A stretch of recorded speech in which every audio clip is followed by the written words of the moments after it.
I was expecting them to follow boundaries that I hadn't communicated to them.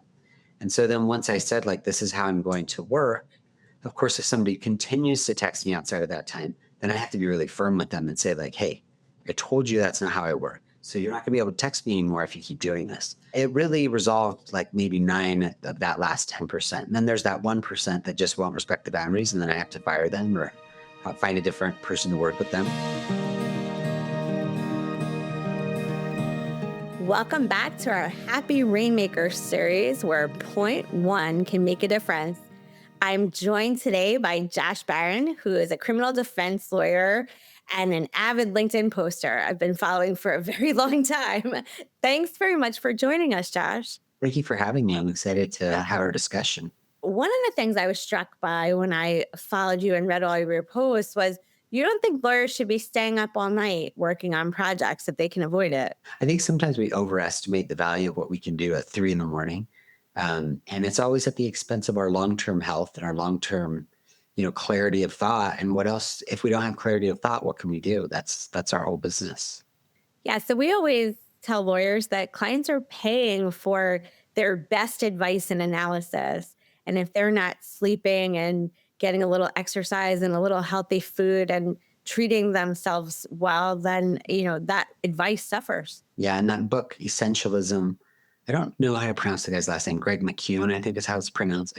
But he has this idea called protect the asset. And he says, like, for most of us, you are the main asset. And so destroying the asset for one, it's like killing the golden goose to get one extra unit of gold. Like, you're going to have a long career, and we need to build healthy habits so that your mental health can sustain that long, profitable, productive career.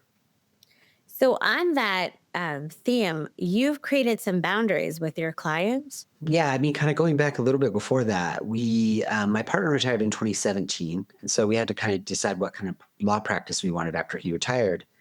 And so we did a net promoter score survey and found that almost all of my clients kind of hated working with me. It was very humbling to find out. And we decided to try some experiments. And one of them was that I gave out my cell phone for a period of time to all of my clients. And that really improved that net promoter score. Like, the comfort that they got from knowing they could get a hold of me was really helpful. And 90% of my clients really respected that and actually called less once they knew they could get a hold of me. So they weren't calling you at 3 in the morning with different questions. They were just happy that they could reach you if it was important. I saw this research that said sometimes when we are speaking to someone, we're not actually trying to get or communicate information. We're trying to test whether they're still responding to us, whether the channel is still open. And when I saw that, it really kind of like hit me that a lot of times when clients call and they ask the same question they asked yesterday.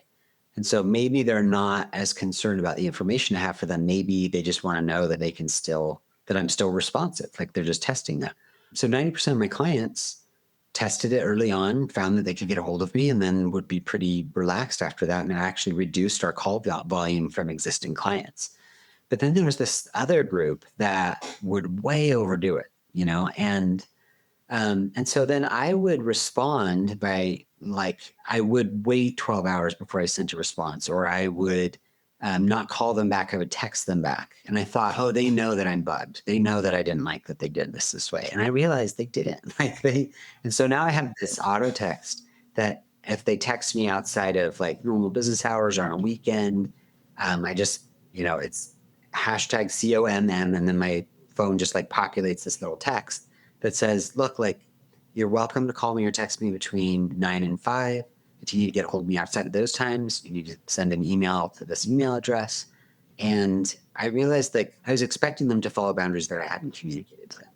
And so then once I said, like, this is how I'm going to work, of course, if somebody continues to text me outside of that time, then I have to be really firm with them and say, like, hey, I told you that's not how I work. So you're not going to be able to text me anymore if you keep doing this. But it really resolved like maybe nine of that last 10%. And then there's that 1% that just won't respect the boundaries. And then I have to fire them or find a different person to work with them or something. But yeah, it's surprised me that my clients having my cell phone has actually reduced the amount of time they spend answering questions that I perceived as a waste of time. Well, that is amazing because I would think that you give out your cell phone and you're opening yourself up to so many calls, but it's very interesting to hear that. What about when it's a genuine emergency? I mean, you know it because they would send an email and you have somebody looking at those emails. Yeah. So the challenge is like if something happens at 3 in the morning, I really can't do anything. And the court's not open. The jail doesn't care if I go there and say something to them. The police don't care. So sometimes they really want me to know, but sending the email, or if it was an emergency and they were getting texted and they sent me a text at 3 in the morning, I wouldn't be upset by that. Or if they left me a voicemail at 3 in the morning, I'd be like, yeah, I understand. I didn't answer, but I understand. But then it's gonna the first time I can do anything about it is when the courts reopen in the morning. So I mean, sometimes it's uncomfortable to them to be like, well, this was an emergency. And I'm like, I understand. But a lot of my clients are getting arrested a lot of the time, and I just can't be awake at 3 in the morning all the time, or else I can't serve you in a powerful way. Sure, and like you're saying, if the court is closed and they don't care if you show up at the jail and there's really nothing you could do legally for them, I guess just saying, "Thank you for letting me know." Yeah, just telling them like, hey, I understand, I hear you, and we're gonna do everything we can. That's a real service to them.